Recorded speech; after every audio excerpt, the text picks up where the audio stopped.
नमस्कार, आदाब, प्रणाम, सत श्री अकाल और मेरे सभी चाहने वालों को एक बार फिर दिल से धन्यवाद जो हमें आगे बढ़ने में मदद कर रहे हैं, हमारा सहयोग कर रहे हैं, हमारे कंटेंट को पसंद कर रहे हैं। लेकिन आज बात होगी मृदुल तिवारी के ऊपर। मृदुल तिवारी को जिस प्रकार से बिग बॉस हाउस से बाहर निकाला गया है, उसको देखते हुए उनकी बहन प्रगति तिवारी सोशल मीडिया पर आग बबूला हो गई है। उन्होंने न जाने क्या क्या बोल दिया है मृदुल तिवारी को लेकर बिग बॉस के लिए। उन्होंने साफ कहा है कि जिस प्रकार से मृदुल तिवारी को बाहर निकाला गया है, उससे देखते हुए बिग बॉस के बस की नहीं थी कि मृदुल को बाहर का रास्ता दिखाया जा सकता था। अगर हिम्मत होती तो वोटिंग कराते, तो मृदुल तिवारी कहीं बाहर नहीं निकलते। क्या ये सच है? क्या ये सत्य है? आपको क्या लगता है कि मृदुल तिवारी की बाहर ऑडियंस इतनी तगड़ी है कि उनको वोटिंग के बल पे बाहर नहीं निकाला जा सकता था? अब कमेंट में अपनी राय हमें जरूर दे। लेकिन अब पूरी बात कर लेते हैं कि उनकी बहन ने सोशल मीडिया पर किस प्रकार के तीखे कमेंट दिए हैं आग बबूला होकर, और जो अब बहुत तेजी से वायरल हो रहा है। उन्होंने अपने सोशल मीडिया अकाउंट इंस्टा पर एक वीडियो 3 मिनट का वीडियो जारी किया है, जिसमें वो बिग बॉस को लेकर बहुत तीखे कमेंट करती हैं, क्योंकि मृदुल तिवारी को बिग बॉस ने बाहर का रास्ता दिखा दिया है। उन्होंने साफ कहा है कि बिग बॉस के बस की नहीं है कि आप मृदुल को बाहर निकाल सकते थे। आपकी बस की होती तो आप वोटिंग कराते। लेकिन आपको बता दूं कि जिस प्रकार से टास्क किया गया था, ये टास्क हमेशा होता है और कोई ना कोई बाहर निकलता है।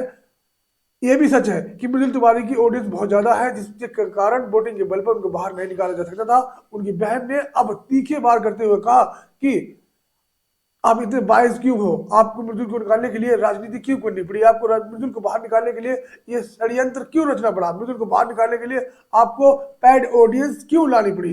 ये देखिए, साफ साफ कह रहा हूँ कि उन्होंने कहा कि पैड ऑडियंस क्यों लानी पड़ी। जो ऑडियंस आई थी बीती रात, आपने जिस जिस ऑडियंस को देखा, वो पैड ऑडियंस थी। ये मृदुल तिवारी की बहन प्रगति तिवारी ने साफ साफ अपने उस वीडियो में स्टेटमेंट दिया है। लेकिन एक बात आपको और बता दूं कि 27 अक्टूबर को तहलका प्रैंक नाम से सनी आर्या, जो बहुत प्रसिद्ध है, बिग बॉस एक्स कंटेस्टेंट भी रहे हैं, उन्होंने भी वो भी बिग बॉस के हाउस में आए थे। उन्होंने बिग बॉस का हिस्सा रह चुके हैं। उन्होंने भी मृदुल तिवारी को लेकर यह खुलासा किया था 27 अक्टूबर को कि मृदुल तिवारी को निकालने की साजिश बिग बॉस हाउस में शुरू हो गई है। 89 एपिसोड से पहले मृदुल तिवारी को बाहर का रास्ता दिखाया जा सकता है, मृदुल तिवारी को बाहर निकाला जा सकता है। और उनका ये वीडियो भी सोशल मीडिया पर बहुत तेजी से वायरल हुआ था। और फिर बताता हूँ, 27 अक्टूबर की बात है, आप जाके देख सकते हो, उनका पूरा वीडियो देख सकते हो, हमारे चैनल पे भी देख सकते हो। हमने भी, हमारा एक दूसरा चैनल चलता है भारतीय बुलेटिन, उसमें ये वीडियो पोस्ट किया था कि सनी आर्या ने जिस प्रकार से मृदुल तिवारी को लेकर खुलासा किया है कि मृदुल तिवारी को लेकर अब बिग बॉस हाउस में साजिश रची जा रही है। 89 एपिसोड से पहले उनको बाहर निकाल दिया जाएगा। सनी आर्या ने खुलासा किया था। लेकिन बात कर लेते हैं प्रगति पर। प्रगति ने अब तीखे कमेंट्स किए हैं बिग बॉस के लेकर कि बिग बॉस को रियलिटी शो नहीं कहा जा सकता है, बिग बॉस की बस की नहीं थी मृदुल तिवारी को बिग बॉस में रखना, क्योंकि मृदुल तिवारी की जो पर्सनैलिटी है, जो रियल पर्सनैलिटी है, जो रियल व्यक्तित्व है, वो वैसा ही है जो वो बिग बॉस में दर्शा रहे थे दर्शकों को। तो और उनकी बाहर जो ऑडियंस है वो बहुत ज्यादा है, इसलिए बिग बॉस की बस की नहीं थी कि पोलिंग के द्वारा मृदुल को बाहर का रास्ता दिखाना। इसलिए बिग बॉस ने साजिश रची है और साजिश के तहत उनको प्रीत मोरे और गौरव खन्ना के साथ ये टास्क फंसाकर बाहर निकाल दिया गया है। तो साफ साफ उन्होंने अपने इस स्टेटमेंट में आरोप लगाया है कि ये बायस था, राजनीति थी और मृदुल को बाहर निकालने के लिए साजिश रची गई थी। इसको रियल गेम नहीं कहा जा सकता है।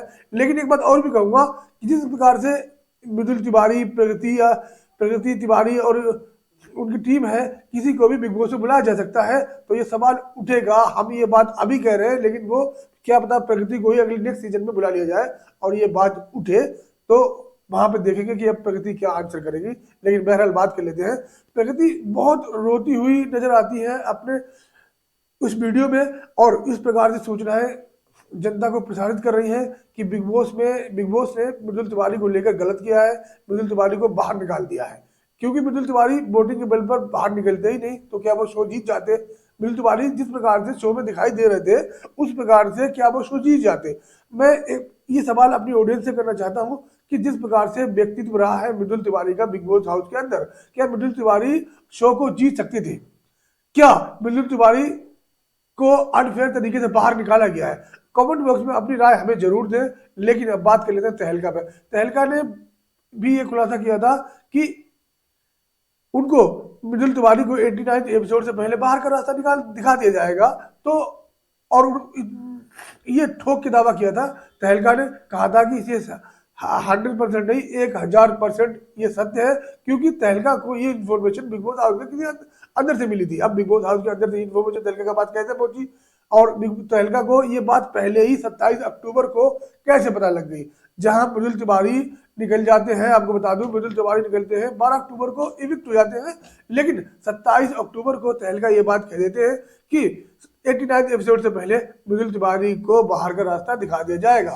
तो तहलका को ये बात कहां से पता लगी, क्योंकि तहलका कहते हैं कि उन्हें बिग बॉस हाउस में किसी बंदे ने अंदर से पता लगी है। तो क्या आपको लगता है, मैं फिर अपनी ऑडियंस से एक सवाल और पूछता हूँ कि क्या आपको लगता है कि तहलका की बात सत्य थी, तहलका को क्या अंदर से बात पता लग गई थी? इस प्रकार से पूरे बिग बॉस हाउस में अब क्या है, जिस तरह से धड़ाधड़ लोग निकाले जा रहे हैं। सलमान ने भी पिछले हफ्ते कहा था कि जब अभिषेक बजाज को बाहर का रास्ता दिखाया गया था प्रीत मुगलों के द्वारा कि अब धड़ाधड़ निकलेंगे, तो ऐसे में विनर कौन हो सकता है? आपको क्या लगता है ऐसे में विनर कौन हो सकता है? मैं आपको 3 नाम सजेस्ट करता हूं, गौरव खन्ना, अमाल मलिक और कुनिका। क्या इन तीनों में से कौन विनर हो सकता है? अपनी राय हमें कमेंट बॉक्स में जरूर दें। और प्रगति का जो गुस्सा फूटा है बिग बॉस को लेकर, उसको भी आप हम अब ये देखिए, हम दिखाते हैं आपको कि क्या है ये पूरा गुस्सा। देखिए प्रगति का पूरा गुस्सा जो बिग बॉस को लेकर फूटा है, हम ये देखिए उनका। थोड़ी तो शर्म आ रही होगी बिग बॉस, थोड़ी तो शर्म आ रही होगी मेकर्स को कि मतलब आपको पता था कि आप उसको नॉर्मल वोटिंग से नहीं हरा सकते हो, ऑडियंस उसको इतना प्यार करती है कि उसे जाने ही नहीं देगी घर से, तो आपने इतनी बड़ी साजिश रच ली उसके खिलाफ और इतनी बड़ी पॉलिटिक्स बिठानी पड़ी आपको उसको निकालने के लिए। अरे निकाल नहीं था तो कम से कम उसकी स्पीच तो पूरी दिखा देते। स्पीच में कट्स लगा दी, उसकी स्पीच पूरी खत्म कर दी, मतलब उसकी स्पीच ही नहीं दिखाई आपने, सिर्फ ये प्रूव करने के लिए कि नहीं उसको उसने कुछ बोला ही नहीं है, वो तो गेम में कोई कंट्रीब्यूशन ही नहीं दे रहा। अरे एडिटर्स तो आपके है ना, आपका जो दिल करेगा आप वो दिखाओगे, वो चाहे कुछ अच्छा कर रहा हो या बुरा कर रहा हो, अगर आपको नहीं दिखाना तो आप नहीं दिखा रहे हो उसको। एक सच्चे इंसान, एक रियल पर्सनैलिटी को आप झेल नहीं पाए। आपको लगा कि अरे ये तो फेक है ही नहीं, इसको क्यों रखे बिग बॉस हाउस में, ये तो ड्रामा क्रिएट नहीं कर रहा, ये तो रियल है बिल्कुल, इसको तो जनता इतना प्यार दे रही है। नहीं, लेकिन हमें क्या चाहिए? हंगामा चाहिए, ड्रामा चाहिए। फिर सोचा गया कैसे निकाले, इतने बार नॉमिनेशन में डाल के देख लिया, ये तो वोटिंग में तो नहीं हार सकता है किसी से, तो चलो घर में पेड ऑडियंस बुलाते हैं और अपनी मर्जी से वोटिंग कराते हैं और 4 वोट देके उसको बाहर निकाल देंगे। थोड़ी तो शर्म कर लेते। जनता को दिखाई नहीं देता, जनता अंधी है। खुद देख लो एक बार जाके अपने सोशल मीडिया अकाउंट्स पे कि लोग आपको कितना बुरा भला कह रहे हैं कि आप कितने अनफेयर हो, कितने बायस्ड हो, और आप इस शो को जनता का शो कहते ही क्यों? मतलब सीधा रखो ना कि यार ये स्क्रिप्टेड शो है, क्यों इसको ऐसे दिखाते हो कि ये रियलिटी शो है? डे 1 से पता चल रहा था कि इस शो में रियलिटी जैसा तो कुछ है ही नहीं, मतलब इससे ज्यादा अनफेयर कुछ नहीं हो सकता था। मैंने अपनी लाइफ में कोई भी रियलिटी शो इतना ज्यादा बाइज्ड नहीं देखा है। ये सोच के भी शर्म नहीं आई बिग बॉस की आपने जो किया है, मतलब आपने जनता के विश्वास से खेला है। जो लोग उसको इतना ज्यादा प्यार करते हैं उनका विश्वास तोड़ा है आपने, क्योंकि उन लोगों को तो पता है कि वो वोट कर रहे हैं। तो आपने तो अपनी इमेज पे धब्बा लगाया है। और आपको फर्क भी क्या पड़ता होगा, आपको तो आदत पड़ चुकी है लोगों का भला बुरा सुनने की, क्योंकि आपको हमेशा से ही पता है आप अनफेयर हैं। एक लड़का जिसे इतने सारे लोग प्यार कर रहे हैं, उसके आत्मविश्वास के साथ आपने मतलब उसकी धज्जियां उड़ा दी आत्मविश्वास की। हैं, शर्म आ रही है थोड़ी सी या नहीं मेकर्स को? सबसे बड़े खिलाड़ी जो इस शो के हैं वो है एडिटर्स, क्योंकि एडिटर्स के हाथ में है सब कुछ, क्या दिखाना है क्या नहीं दिखाना है। आपकी इन्हीं हरकतों की वजह से ना हमें कभी किसी पे विश्वास नहीं होगा, इवन ऑडियंस को भी कभी किसी रियलिटी शो पे भरोसा नहीं रहेगा। आपने तोड़ा है भरोसा, सिर्फ ये बोल के निकाल देते सच्चे रह के कि भाई तू नहीं अच्छा लग रहा, हमें तुझसे पर्सनल खुंदस है, हमें तेरी ऑडियंस का प्यार नहीं चाहिए, हमें तुझे ट्रॉफी नहीं देनी, हमें ये बोल के निकाल देते। पर आप में भी ना मतलब गट्स नहीं है यार।